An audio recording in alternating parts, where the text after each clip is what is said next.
Florence is passion, connection, tradition. A city that cherishes its history and transforms it into energy. Wenn ich kein Fußballspieler geworden wäre, dann wäre ich wahrscheinlich genau wie mein Großvater Polizist geworden. Das wollte ich damals schon immer werden. Ich glaube, ein Fußballer wird man vor allem dann, ein guter Fußballer wird man vor allem dann, wenn man Zeit investiert. Und deswegen glaube ich schon, dass man auf einer gewissen Art und Weise schon Parallelen ziehen kann. Der perfekte Wein, ich kann mir vorstellen, das war halt auch viel mit Geduld und viel mit Zeit. Und ich glaube, so ist es im Fußball. Für mich, Fußball ist die Passion und ist letzten Endes das, was mir am meisten Spaß macht so im Leben. Natürlich, klar, abgesehen immer von der Familie, ist es das, was mir am meisten Freude bereitet. Und ich glaube, die Dinge, die einem am meisten Freude bereiten, die muss man auch nah bei sich haben. Und als Junge damals bin ich beim Probetraining von Borussia Dortmund wirklich gnadenlos gescheitert. Ich glaube, es wäre eine sehr große Chance für mein Leben geworden, aber ich glaube, ich war damals einfach noch nicht bereit. Meine ersten Schritte im Fußball bin ich nicht in Deutschland gegangen, sondern in den Niederlanden. Das kommt daher, weil ich aufgewachsen bin an der Grenze zu Holland. Das heißt also, in 500 Metern war ich quasi von Deutschland in Holland und habe dementsprechend auch meinen ersten Profivertrag bei Vitesse Arnhem unterschrieben. Hinzu kommt dazu, dass ich, glaube ich, 2 große Glücksfälle hatte in meinem Fußballerleben. Nämlich einmal, dass ich überhaupt Profifußballer geworden bin, aber auch natürlich, dass ich die wichtigsten Jahre, nämlich bis 18 Jahre, mein eigenes Jugendleben genießen konnte. Ich konnte Fehler machen. Ich hatte die Freiheit auch mal zu sagen, ich möchte das nicht und ich möchte das wohl. Und ich glaube, hinzu kommt auch, dass ich nie mein Zuhause verlassen musste. Das heißt, ich war immer mit meinen Eltern zusammen, konnte immer so ein bisschen aufwachsen, wie ich das wollte, ohne eben halt in eine Richtung gedrückt zu werden. Okay. Der Moment, in dem ich realisiert habe, jetzt setze ich alles auf eine Karte, gehe nicht diese Tür für Profifußball, war das für mich klar, ich möchte das jetzt unbedingt machen.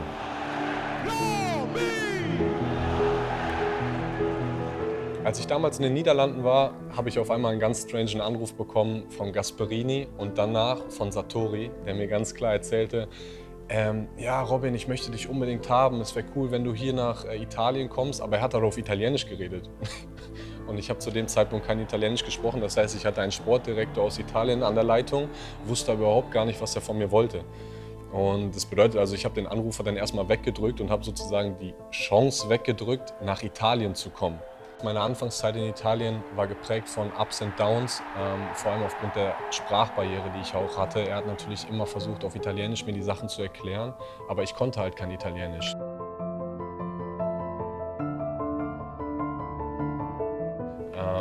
Habe versucht, alles das zu tun, was sie von mir verlangten, aber ich wusste halt nicht genau, was sie wollten, weil ich die Sprache nicht konnte.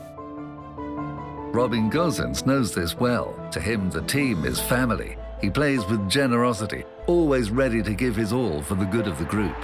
Like those who work in the world of wine, where every gesture is made with dedication.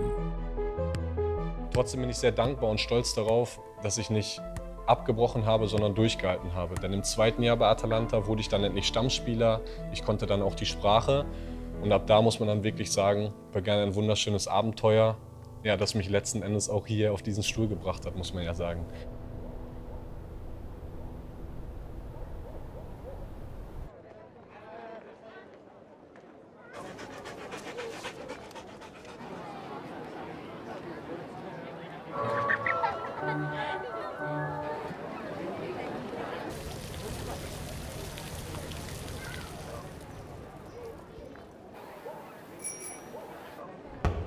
This spirit thrives in the Tuscan hills, where wine is more than just a product. It is a story woven by people.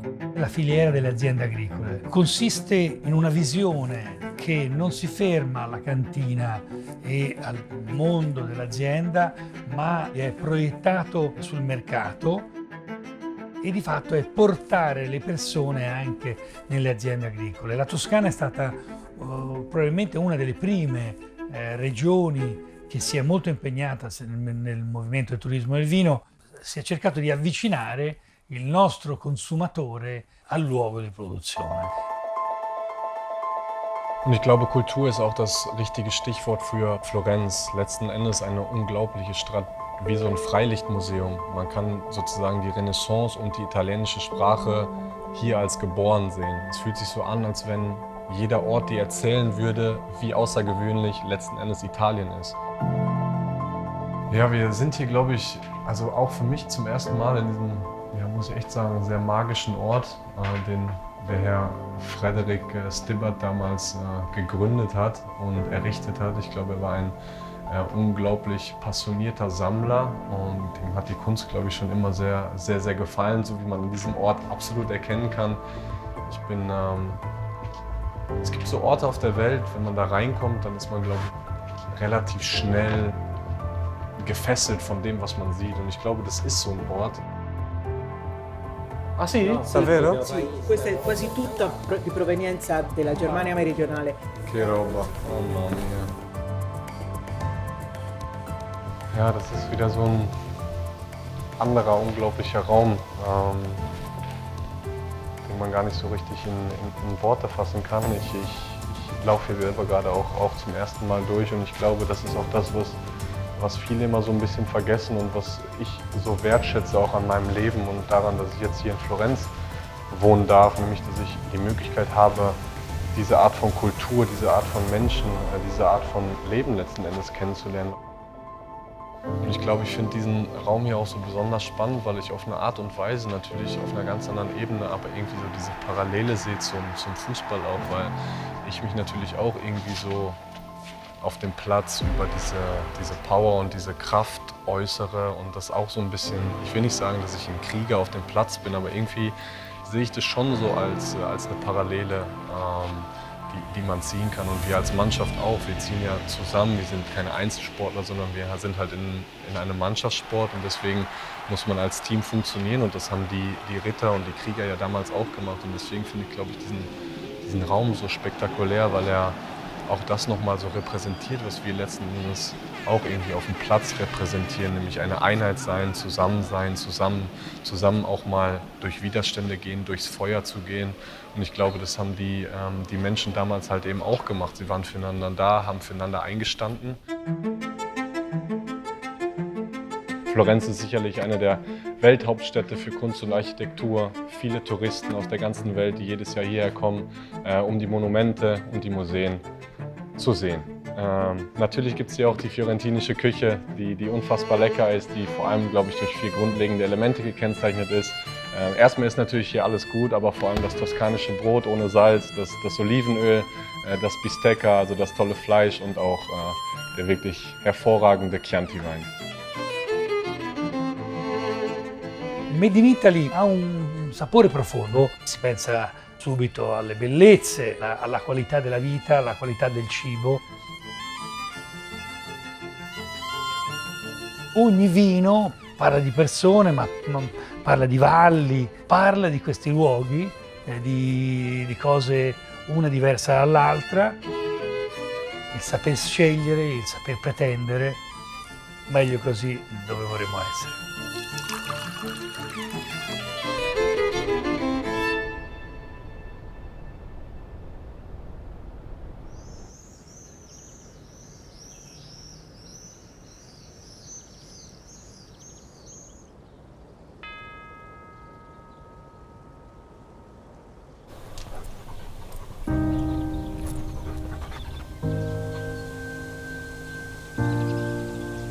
And that is Florence. It unites, strengthens, inspires.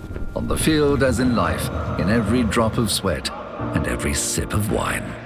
Der beste Teil meiner Karriere hat in Italien stattgefunden. Atalanta hat mich groß gemacht, hat mir die Chance gegeben, als unbekannter Spieler zu wachsen. Und dann hatte ich natürlich auch das unglaublich große Glück, bei Inter Mailand zu spielen, bei einem Riesenverein zu spielen, Titel zu gewinnen und eine Siegermentalität zu kreieren. Es geht nicht immer nur bergauf, es geht manchmal auch bergab und ich glaube, da muss man für sich einfach ein Ventil finden, wie man mit diesen Ups and Downs einfach umgehen kann. Und ich glaube, das ist auch der Grund, warum ich nach meiner Karriere gerne Psychologe werden möchte, weil ich diesen Menschen, die halt eben ähnliche Probleme haben wie ich, ja, weil ich denen gerne helfen möchte. Es gibt viele Menschen, die unter Druck leiden, Angstzustände haben oder vielleicht auch Panikattacken haben. Es gibt viele Spieler, die ich in meiner Mannschaft kennengelernt habe, die halt eben diese Probleme haben, und ich möchte weg von diesem Tabuthema, dass mentale Probleme eine Schwäche sind. Ich glaube, dass es eine große Stärke ist, wenn man darüber spricht und wenn man den Mut hat, auch seine Defizite zuzugeben. Und ich selber hatte genau dasselbe letztes Jahr auch. Ich bin auch in ein mentales Loch gefallen. Meine Familie hat sich in Berlin nicht wohlgefühlt. Auch sportlich lief es nicht so wirklich gut.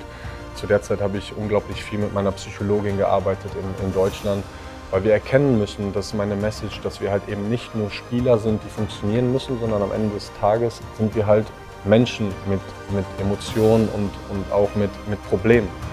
Und deswegen kann ich nur immer wieder darauf appellieren, dass man das auch manchmal sieht.